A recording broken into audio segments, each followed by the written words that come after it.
नमस्कार मंडळी, मी ज्योतिषशास्त्री सौ कल्याणी कुलकर्णी म्हणजेच तुमची ॲस्ट्रो दोस्त के. आपले स्वागत आहे नक्षत्र ज्योतिष या चॅनलवर. भविष्य सांगण्याआधी एक महत्त्वाची गोष्ट सांगू इच्छिते.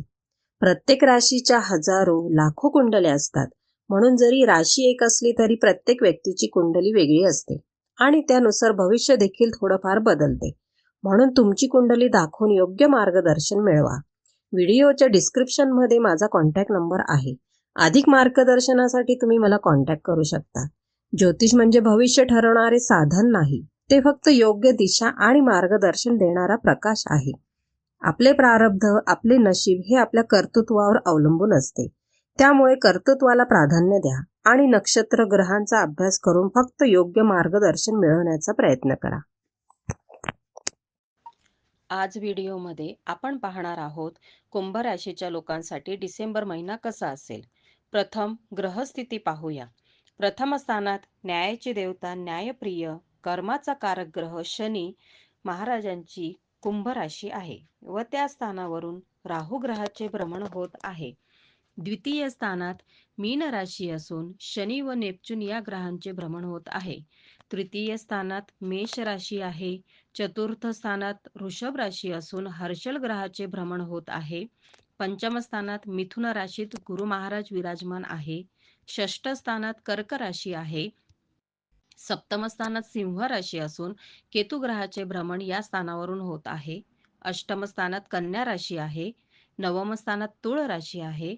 दशम स्थानात वृश्चिक राशी असून रवी, बुध व शुक्र हे ग्रह भ्रमण करत आहे.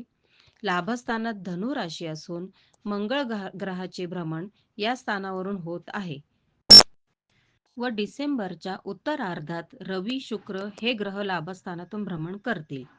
12व्या स्थानात मकर राशी आहे. कुंभ राशीला 7.5चा शेवटचा टप्पा चालू आहे. 2027 मध्ये कुंभ राशीची 7.5 संपते. 7.5च्या शेवटी शनी महाराज आपल्याला भरभरून देऊन जाणार आहे. फक्त आपले कर्म चांगले ठेवा. या काळात कुंभ राशीच्या लोकांच्या जीवनात बरेच उतार चढाव आले असतील. हे आपण कसे सामोरे गेलो असू त्यानुसार शनी महाराज आपल्याला फळ देऊन जातील. या ग्रहस्थितीमुळे कुंभ राशीवर पुढील प्रमाणे प्रभाव दिसतील. चला तर मग पाहूया कुंभ राशीच्या लोकांचे डिसेंबर महिन्यात आरोग्य कसे असेल. दातांसंबंधी तक्रारी उद्भवतील. लग्नस्थ राहूमुळे डोके दुखणे किंवा मायग्रेनचा त्रास होऊ शकतो. तसेच वाताचा त्रास संभवतो. कुंभ राशीच्या लोकांचा स्वामी शनी आहे व हा शनी ग्रह शुष्क रुक्ष आहे. त्यामुळे या काळात त्वचेची काळजी घ्यावी. त्वचा कोरडी होऊ शकते. भरपूर पाणी प्या, सकस आहार घ्या. यानंतर आर्थिक स्थिती कशी असेल हे पाहूया. आर्थिक स्थिती चांगली राहील. द्वितीयस्थ शनीमुळे काटकसर कराल. कुठलाही अनावश्यक खर्च करणार नाही. डिसेंबरच्या उत्तरार्धात सप्तमाचा स्वामी रवी व भाग्याचा स्वामी शुक्र हे इच्छापूर्ती म्हणजेच लाभस्थानात जातील. त्यामुळे उद्योगधंद्यात लाभदायक स्थिती राहील. तसेच दशमेश मंगळ लाभात असल्यामुळे व्यवसाय वृद्धी होणार आहे. भावंडांपासून लाभ होण्याची शक्यता आहे. दशमात रवी शुक्र युती ज्याचा मीडियाशी संबंध आहे त्यांच्यासाठी फायदेशीर आहे. यानंतर आपण पाहूया करिअर व व्यवसाय कसे असेल. ज्यांचे मीडिया, कम्युनिकेशन किंवा लेखनासंबंधीचे कामे असतील त्यांना हा काळ चांगला आहे. बौद्धिक राशीत गुरु असल्यामुळे शिक्षणासाठी चांगला मानला जातो. शिक्षणासंबंधी काही कोर्सेस करत असाल किंवा कुठल्या परीक्षा या काळात असतील तर यामध्ये यश मिळण्याची शक्यता आहे. नोकरी व्यवसायदारांसाठी अनुकूल काळ आहे. यानंतर प्रेम व कौटुंबिक जीवन पाहूया. कौटुंबिक जीवन चांगले राहील. व्यवसाय धंद्यात जोडीदाराची मदत मिळेल. संतती सौख्य चांगले राहील. कुटुंबाच्या सगळ्या जबाबदाऱ्या व्यवस्थित पार पाडाल. तुम्हाला एकांतवासात म्हणजेच एकटे राहायला आवडेल. या राशींसाठी कुठला रंग योग्य आहे ते पाहूया. शुभ रंग हा निळा आणि फिरोजी आहे. शुभ अंक 8, 17, 26 हे आहे.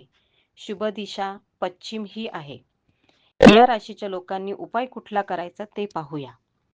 ओम शनेश्चराय नमः या मंत्राचा जप करायचा व शनी व मारुतीचे दर्शन घ्यावे. 7.5च्या काळात मारुतीला मोहरीच्या तेलाचा दिवा दर मंगळवारी व शनिवारी लावावा. ही होती कुंभ राशीची डिसेंबर महिन्यातील सविस्तर माहिती. व्हिडिओ उपयोगी वाटल्यास लाईक, शेअर आणि सबस्क्राईब नक्की करा. अधिक माहितीसाठी माझा संपर्क क्रमांक आहे 8805782704. मी सौ कल्याणी कुलकर्णी. भेटूया पुढील व्हिडिओमध्ये. नमस्कार.